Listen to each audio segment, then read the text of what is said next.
Hello everyone. इस video में हम डिस्कस करेंगे सैनिक स्कूल एंट्रेंस एग्जाम 2024 का क्लास 9 का क्वेश्चन पेपर। क्लास 9 के एंट्रेंस टेस्ट के लिए टोटल 5 सेक्शन से 5 सब्जेक्ट से क्वेश्चंस पूछे जाते हैं। ये 5 सेक्शंस हैं mathematics, English, general science, social science and intelligence. तो 2024 के सोशल साइंस के सोल्यूशन वाला वीडियो मैंने अपलोड कर रखा है एंड आज के वीडियो में हम डिस्कस करेंगे साइंस का पार्ट। क्लास 9 का एंट्रेंस एग्जाम सिर्फ इंग्लिश मीडियम में ही होता है, तो जो बच्चे ऑलरेडी इंग्लिश मीडियम से हैं, क्लास 8 तक पढ़े हैं, उनके लिए तो इजी रहता है। बट जो बच्चे अदर रीजनल लैंग्वेजेस से आते हैं उन्हें क्वेश्चन समझने में थोड़ा डिफिकल्टी हो सकता है, बट आप मेहनत करोगे तो जरूर आप भी क्रैक कर सकते हैं एंट्रेंस एग्जाम। एंट्रेंस एग्जाम का पेपर पैटर्न और सिलेबस मैंने ऑलरेडी इस वीडियो में डिटेल में डिस्कस किया है, तो आप चाहें तो वो वीडियो देख सकते हो चैनल पे जाके। तो स्टार्ट करते हैं साइंस का first question. Which source book keeps a record of all endangered animals and plants? कौन सी स्रोत पुस्तक लुप्तप्राय जानवरों और पौधों की रिकॉर्ड रखती है? इसका करेक्ट आंसर होगा option number 3, red data book. But हम बाकी बुक्स के बारे में भी जान लेते हैं ताकि अगली बार अगर एंट्रेंस एग्जाम में इनके बारे में पूछा जाए क्वेश्चन तो उसको आप कर पाए। तो ब्लू डेटा बुक रिकॉर्ड रखता है ऐसे स्पीशीज की जो इंडेंजर्ड हुए थे बट अब उनकी संख्या पहले से बढ़ी है। ग्रीन डेटा बुक में 200 से भी ज्यादा देशों की इन्वायरमेंटल डेटा रिकॉर्डेड है और व्हाइट डेटा बुक में इन्वायरमेंट या एनिमल्स और प्लांट से रिलेटेड कोई भी डेटा रिकॉर्डेड नहीं है। Moving on to next question. Identify the endemic flora of the Pachmarhi biosphere reserve from the following. Pachmarhi biosphere reserve एक जैव मंडल भंडार है मध्य प्रदेश का, तो हमें यहाँ का एंडेमिक फ्लोरा बताने हैं। एंडेमिक का मतलब होता है स्थानीय, फ्लोरा मतलब वनस्पति या पेड़ पौधे। तो ये क्वेश्चन है तो इजी बट आपको टफ लग रहा होगा। जिसको फ्लोरा का मतलब पता होगा वो पचमढ़ी बायोस्फीयर रिजर्व के बारे में बिना कुछ जाने ही आंसर कर लेगा ऑप्शंस को देख के ही। फर्स्ट ऑप्शन है बाइसन एंड फ्लाइंग स्क्विरल, तो ये दोनों ही एनिमल्स हैं, फ्लोरा नहीं है, तो ये तो गलत हो गया। सेकंड है बाइसन एंड साल, इसमें भी बाइसन एनिमल है तो ये ऑप्शन भी गलत हो जाता। थर्ड इज साल एंड वाइल्ड मैंगो, ये दोनों ही ट्रीज का नाम है तो ये फ्लोरा में आ सकते हैं। Fourth option is flying squirrel and wild mango, इसमें भी फ्लाइंग स्क्विरल फ्लोरा नहीं है तो ये भी गलत हो जाएगा। बचा आपका ऑप्शन नंबर 3, वही करेक्ट आंसर होगा, साल एंड वाइल्ड मैंगो। तो जैसे ट्रीज एंड प्लांट्स को फ्लोरा कहते हैं उसी तरह एनिमल्स को फौना कहते हैं, FAUNA। Next question is when fertilisation does not occur then the released egg and thicken lining of the uterus is shed off, it is called what? तो ये आपका एडोलेसेंस या फिर रिप्रोडक्शन वाले चैप्टर से है एंड इसका आंसर होगा option number 4, menstruation. Increase in height during puberty depends on, puberty के टाइम हाइट बढ़ना किन कारणों पे, किन फैक्टर्स पे डिपेंड करता है? तो प्यूबर्टी के टाइम हाइट इंक्रीज जिन फैक्टर्स पे डिपेंड करता है वो है जीन्स इनहेरिटेड फ्रॉम पेरेंट्स यानी कि both mother and father, and second is by eating right kind of food. तो ये दोनों मेन फैक्टर्स है जिस पे हाइट इंक्रीज डिपेंड करता है। डूइंग प्रॉपर एक्सरसाइज भी एक फैक्टर है बट वो माइनर फैक्टर है, उस पर उतना ज़्यादा डिपेंड नहीं करता है। तो इसीलिए आपका करेक्ट आंसर हो जाएगा option number 4, eating right kind of food and genes inherited from parents. Fifth question is consider the following statements. A, endocrine glands release hormones into the blood stream to reach a target site। endocrine glands hormones को उनके target site पे पहुंचने के लिए blood stream में छोड़ती हैं, release करती हैं। B, hormones are not chemical substances, hormones यानी ग्रंथियां केमिकल सब्सटेंसेस नहीं है। Select the correct answer using the code given below. तो नीचे गए ऑप्शन में से कौन सा करेक्ट है उसे हमें सिलेक्ट करना है। फर्स्ट है only A is correct, second is only B is correct, third is A and B are correct, fourth is neither A and B correct. तो यहाँ पे स्टेटमेंट ए बिल्कुल करेक्ट है बट बी गलत है। Hormones are not chemical substances ये गलत है, hormones are actually chemical substances. तो आंसर हो जाएगा only A is correct, option number 1। Sixth question is the magnitude of the power of an earthquake is expressed on a scale called, option है Richter scale, second vernier scale, third ratio scale या fourth graphic scale. तो earthquake यानी भूकंप का magnitude और strength और power is measured on Richter scale, option number 1 will be the correct answer. Seventh is calorific value of a fuel is expressed in, किसी fuel का calorific value को किस यूनिट में एक्सप्रेस करते हैं? कैलोरीफिक वैल्यू का formula होता है heat produced divided by total amount of fuel. Heat produced का यूनिट होता है जूल या फिर किलो जूल, वहीं अमाउंट को हम केजी में एक्सप्रेस कर सकते हैं तो इसीलिए इसका यूनिट बनेगा किलो जूल पर केजी या फिर जूल पर केजी। तो यहाँ पे सेकंड ऑप्शन में है किलो जूल पर केजी, तो ये आपका करेक्ट आंसर हो जाएगा। Tin cans are made by electroplating tin onto iron because tin containers या कैंस को आयरन के ऊपर टिन को इलेक्ट्रोप्लेट करके बनाया जाता है। ये इसलिए किया जाता है क्योंकि टिन जो है आयरन से लेस रिएक्टिव है, आयरन टिन से मोर रिएक्टिव होता है और अगर इस पे टिन का इलेक्ट्रोप्लेटिंग नहीं करेंगे तो फिर ऐसे कैन या कंटेनर में रखा हुआ सामान खराब हो जाएगा। Option number 1 will be the answer. Ninth question है arrange the rolling, sliding and static friction in increasing order of friction and choose the correct option. Rolling friction, sliding friction और स्टैटिक फ्रिक्शन को हमें increasing order of friction के order में arrange करना है। तो ये आपका चैप्टर फोर्स एंड फ्रिक्शन से है। फोर्स एंड फ्रिक्शन वाला चैप्टर मैंने चैनल पे अपलोड कर रखा है, तो आप उसे देख सकते हैं। इस क्वेश्चन का आंसर होगा option number 2, rolling then sliding then static. सबसे ज़्यादा फ्रिक्शन होता है स्टैटिक फ्रिक्शन में, उससे कम होता है स्लाइडिंग फ्रिक्शन में एंड सबसे कम होता है रोलिंग फ्रिक्शन में।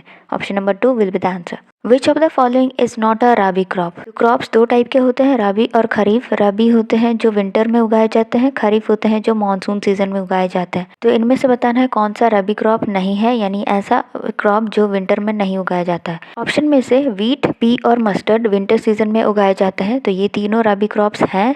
एंड पैडी खरीफ क्रॉप है, ये मानसून में उगाया जाता है, तो this is not a rabi crop. So option number 4 will be the answer. Identify the methods for replenishing the soil with nutrients from the following.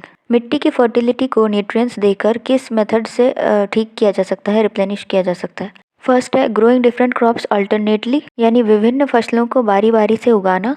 Second is uses of manures, यानी खाद का उपयोग करना।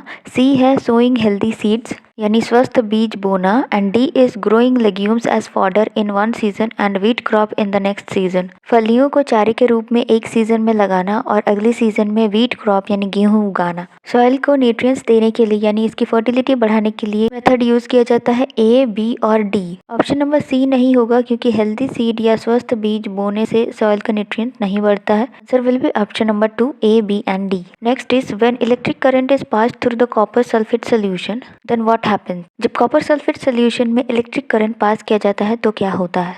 इसका करेक्ट आंसर होगा option number 2, copper gets deposited on the electrode connected to the negative terminal of the battery, यानी battery से जुड़े इलेक्ट्रोड के नेगेटिव टर्मिनल पे कॉपर यानी तांबा जमा हो जाता है। 13th क्वेश्चन है match the following heavenly body, और उनके कैरेक्टरिस्टिक्स दिए हुए हैं यहाँ पे। This is from the chapter stars and constellation. First है ओरियन, यानी काल पुरुष या शिकारी तारामंडल। ये मैच करेगा कैरेक्टरिस्टिक 3 के साथ। A constellation can be seen during winter time in late evenings. Winter में लेट इवनिंग में दिखने वाला एक कॉन्स्टिलेशन। बी कॉमेट यानी धूमकेतु का मैचिंग कैरेक्टरिस्टिक है option number 4, an object which revolves around sun in elliptical orbit and has a bright head and tail. ऐसे वस्तु जो सूर्य के चारों तरफ दीर्घ वृत्ताकार ऑर्बिट्स में घूमते हैं, इनका चमकता हुआ सर और पूंछ रहता है। सी सीरियस का मैचिंग कैरेक्टरिस्टिक है option number 2, brightest star in the sky located close to Orion. And D asteroid यानी क्षुद्र ग्रह का मैचिंग कैरेक्टरिस्टिक होगा option number 1, small objects revolving around sun between Mars and Jupiter. Asteroids होते हैं छोटे प्लैनेट जो कि सन के अराउंड रिवॉल्व करते हैं मार्स और जुपिटर के बीच में। Hence the correct answer is option number 2। 114 which of the following gases has the highest concentration in the atmosphere. किस गैस का परसेंटेज वायुमंडल यानी एटमॉस्फेयर में सबसे ज़्यादा होता है। तो ये क्वेश्चन आप बचपन से पढ़ते आ रहे हैं। ओके, तो जिनको इसका आंसर पता है कमेंट्स में लिखना। ओके, तो मैं बता देती हूँ, इसका आंसर होगा नाइट्रोजन, जो एटमॉस्फेयर के 78% को अकेले ही ऑक्यूपाई किया हुआ है। Next question, global warming is not responsible for option number 1, increase in sea level, B more severe storms, 3 increase droughts, 4 more earthquakes. Guys, global warming की वजह से जो चेंजेस हो रहे हैं नेचर में वो है increase in sea level, more severe storms and increase droughts. More earthquakes यानी ज़्यादा भूकंप आने में ग्लोबल वार्मिंग का कोई हाथ नहीं है। Global warming is not responsible for this. So option number 4 is the answer. Next, identify the multicellular organisms from the following. Bacteria, Aspergillus, paramecium and penicillin. So given micro organisms में से कौन से multicellular है, उन्हें हमें select करना है। So bacteria and paramecium A and C जो है वो यूनिसेल्युलर माइक्रो ऑर्गेनिजम्स हैं, and B aspergillus and D penicillin ये दोनों मल्टीसेल्युलर है। तो सही उत्तर हो जाएगा option number 4, B and D only. Next, the bulb of the dropper immersed in water is pressed. When the pressure is released water gets filled in the dropper. This happens due to. किसी भी dropper को जब हम water में डुबा के रखते हैं एंड उसके हेड यानी बल्ब को प्रेस करते हैं तो उसमें लिक्विड या वाटर फिल हो जाता है। तो ये होता है एटमॉस्फेरिक प्रेशर यानी हमारे आसपास मौजूद प्रेशर की वजह से। Option number 4 will be the answer. 18. An oscillating body is making 360 oscillations in 3 minutes. Its frequency in hertz will be dash. Frequency in hertz का फॉर्मूला होता है number of oscillations divided by time in seconds. तो यहाँ पे number of oscillations है 360, divide करेंगे हम time से। टाइम है 3 मिनट्स, तो 3 मिनट्स को हम मल्टीप्लाई करेंगे 60 सेकेंड से ताकि ये सेकेंड में कन्वर्ट हो जाए। तो ये हो जाएगा 360 डिवाइडेड बाई 3 इंटू 60, जो कि आंसर होगा 2। सो correct answer will be option number 2। 19th, a person who is standing 2 meter in front of a plane mirror seems to be dash meter away from his image. एक आदमी एक plane mirror से 2 metre की दूरी पर खड़ा है, तो मिरर में बने इमेज से इस आदमी का डिस्टेंस कितना होगा। ये क्वेश्चन चैप्टर लाइट से है एंड लाइट चैप्टर भी मैंने एक्सप्लेन करा हुआ है एंड कुछ सिमिलर टाइप का क्वेश्चन भी उसमें कराया हुआ है, तो वो वाला वीडियो देख लेना। ओके, तो प्लेन मिरर के जितनी दूरी पर इमेज या पर्सन खड़ा रहता है, मिरर के उतने ही डिस्टेंस पीछे इमेज बनता है। यानी यहाँ पे आदमी मिरर से 2 मीटर आगे खड़ा है, तो इसका इमेज दिखेगा 2 मीटर पीछे मिरर के, तो इमेज से इस आदमी का टोटल डिस्टेंस हो जाएगा 2 + 2 metre, that is 4 metre. Next is which of the following statements are not true for metals. Not true यानी इनकरेक्ट स्टेटमेंट्स के बारे में बताना है। इस टाइप के क्वेश्चन में काफी ध्यान से करना, वरना आप गलत करके आ जाओगे। फर्स्ट स्टेटमेंट है metals are good conductor of heat and electricity, तो ये तो ट्रू है। B, the property of metals by which they can be beaten into thin sheets is called ductility, वह गुण जिसमें मेटल्स को पीट कर उनसे शीट्स यानी पतली चादर या परत बनाए उसे डक्टिलिटी कहते हैं। No, this is not true, इस प्रॉपर्टी को मैलिएबिलिटी कहते हैं, डक्टिलिटी नहीं कहते हैं। Property of metals by which they can be drawn into wires is called ductility. C, metals produce ringing sound so they are said to be sonorous, यानी metals sound produce करते हैं, metals को ठोकने या पीटने से साउंड प्रोड्यूस होता है, ये ट्रू है। D, in general metallic oxides are acidic in nature, ये ट्रू नहीं है, metallic oxides are basic in nature. तो हमारे यहाँ पे बी एंड डी गलत है, so option number 3 will be the answer. Polyethylene and PVC are examples of, options are thermoplastic, thermosetting plastic, melamine और बेकलाइट। पॉलीथीन और पीवीसी थर्मोप्लास्टिक्स हैं, ऐसे प्लास्टिक जिनको गर्म करने पे सॉफ्ट हो जाते हैं और इनकी शेप को चेंज किया जा सकता है। वहीं थर्मोसेटिंग प्लास्टिक को गर्म करने से ना ही वो सॉफ्ट होते हैं, ना ही उनका शेप को चेंज किया जाता है। थर्मोसेटिंग प्लास्टिक के एग्जाम्पल होते हैं बेकलाइट और मेलामाइन।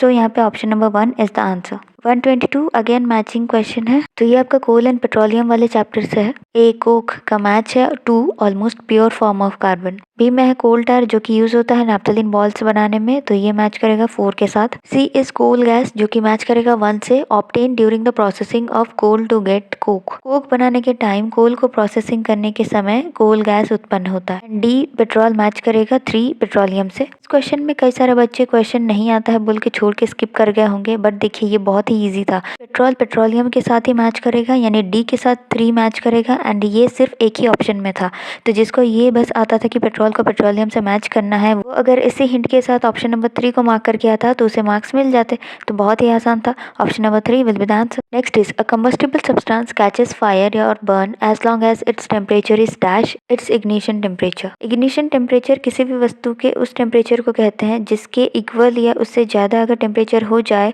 तो उस वस्तु में आग लग जाता है। तो वही यहाँ पे पूछा जा रहा है, कंबस्टिबल सब्सटेंस यानी दहनशील वस्तु में तब आग लगता है जब उसका टेम्परेचर उसके इग्निशन टेम्परेचर के इक्वल या हायर हो जाता है। So correct answer is option number 3। Which of the following is are present only in plant cell, तो नीचे दिए गए कंपोनेंट्स में से कौन से सिर्फ प्लांट सेल में पाए जाते हैं। किसी भी एनिमल सेल में सेल वॉल और क्लोरोप्लास्ट नहीं पाए जाते हैं, क्लोरोप्लास्ट और सेल वॉल सिर्फ प्लांट सेल में ही पाए जाते हैं। तो आंसर है ऑप्शन नंबर 1 बी एंड सी। इस टाइप के क्वेश्चन को आप अच्छे से सॉल्व करना, क्योंकि ऐसा हो सकता है कि आप सिर्फ एक को ही सिलेक्ट करके आए, तो उस केस में आपको मार्क्स नहीं मिलेंगे। ओके, बढ़ते हैं अगली क्वेश्चन की ओर। Given below are the different stages in the life cycle of frog, arrange them in order of occurrence. तो यहाँ पे फ्रॉग के लाइफ साइकिल के 4 स्टेजेस दिए गए हैं, तो इन्हें हमें अकरेंस का ऑर्डर में अरेंज करना है, यानी जो पहले हुआ उसे फर्स्ट रखेंगे, उसके बाद नेक्स्ट प्रोसेस को एंड सो ऑन। तो फ्रॉग के लाइफ साइकिल के दिए गए स्टेजेस में से सबसे पहले होता है laying of eggs, then fertilisation, then development of embryo and then tadpole. Correct order होगा CADB यानी कि ऑप्शन नंबर 2। ये थे आपके साइंस के 25 क्वेश्चंस। मैंने 2022 ईयर के क्वेश्चन पेपर के सारे पार्ट्स के सोल्यूशन डाल रखे हैं चैनल पे, वो वीडियोस आपको स्क्रीन पे दिख रही होंगी, यहाँ से क्लिक करके देख सकते हैं। और ये वीडियो अगर पसंद आए तो लाइक शेयर सब्सक्राइब करना, कमेंट भी करना। मिलते हैं अगली वीडियो में।